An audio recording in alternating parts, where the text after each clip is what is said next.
All right, in today's video reference, we're going to learn our second method of graphing linear functions. And we're going to be focusing on the intercepts. And the intercepts we're going to be looking at is the X intercept and the Y intercept. And once we find those intercepts, it's literally just putting 2 points on the graph and making a straight line with the ruler. So if you look here, what are the X and Y intercepts? It's pretty simple. Your X intercept is where the line crosses the X axis, and your Y intercept is the Y coordinate or the coordinate where your line crosses the Y axis. So instead of just going right in and telling you how to find these intercepts, I figured we would just quickly look at some graphs and make some observations together. So on Desmos, we're going to notice that a lot of these are going to start in standard form. So AX plus BY equals C for all three of these. So let's just focus on the red line here. So this is the function 2x plus 3y equals 4.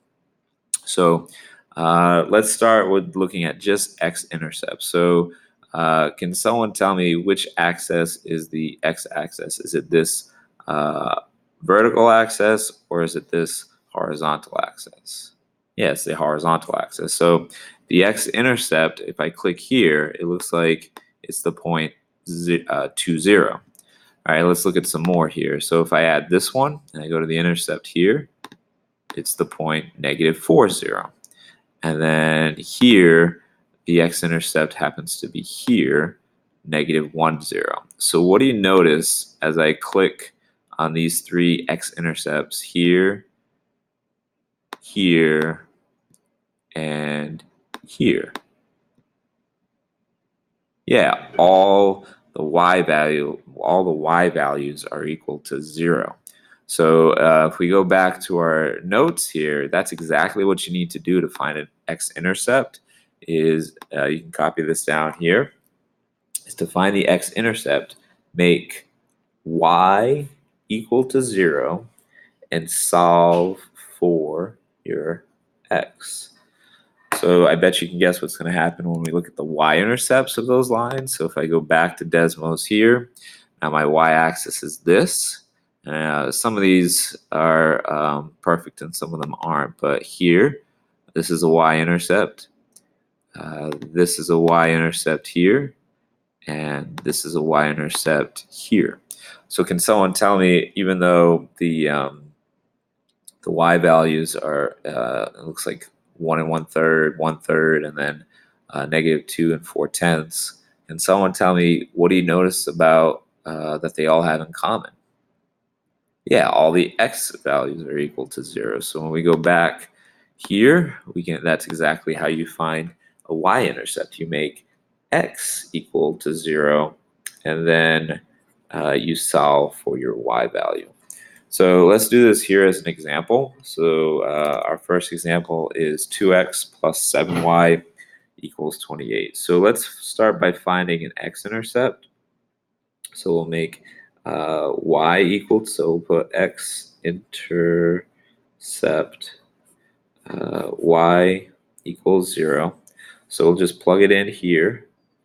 We're left with 2x plus 7 times 0 equals 28.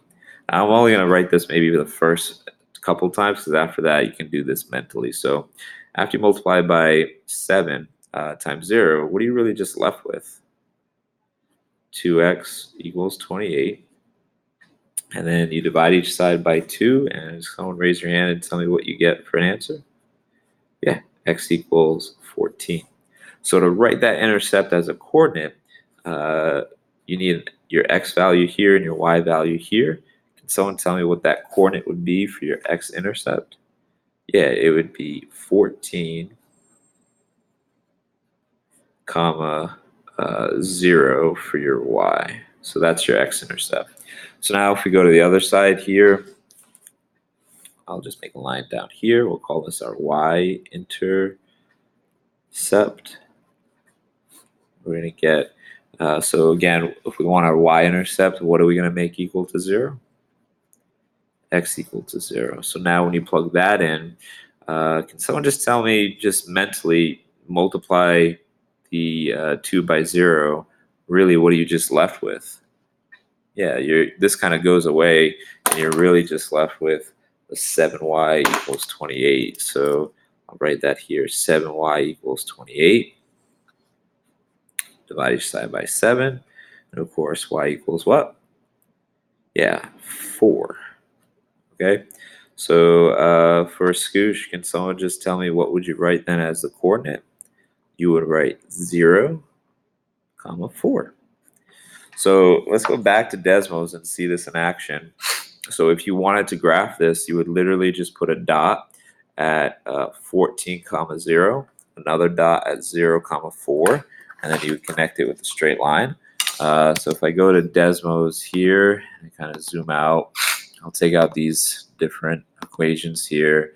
So again, if you were to graph this, and I zoomed out a little bit, so say 14, 0, you would go, oh, this is your X intercept. You would go 14, 0, put like a dot right there at 14, 0. And then your other dot would go at 0, 4. So this is your y-intercept, so you put a dot there. So we're looking for a line that would go through here and here. I'll put the dots on the board with my markers so you can see the dots. Hopefully this works out right. And now if I plug it in to Desmos, and I'll put 2x plus 7y equals 28. Aha, worked perfectly. We have a dot at 0, 4 and a dot at 14, 0, my y-intercept and my x-intercept. So I hope this video helps you learn how to graph using intercepts. Again, the key is if you want your x-intercept, you know y is going to be equal to 0. So you just make that equal to 0 and solve. And if you want your y-intercept, you make x equal to 0, and then you solve for the other variable. Then once you get the coordinates, you can just graph it and make your straight line with your ruler. And that's your second method to graph linear functions.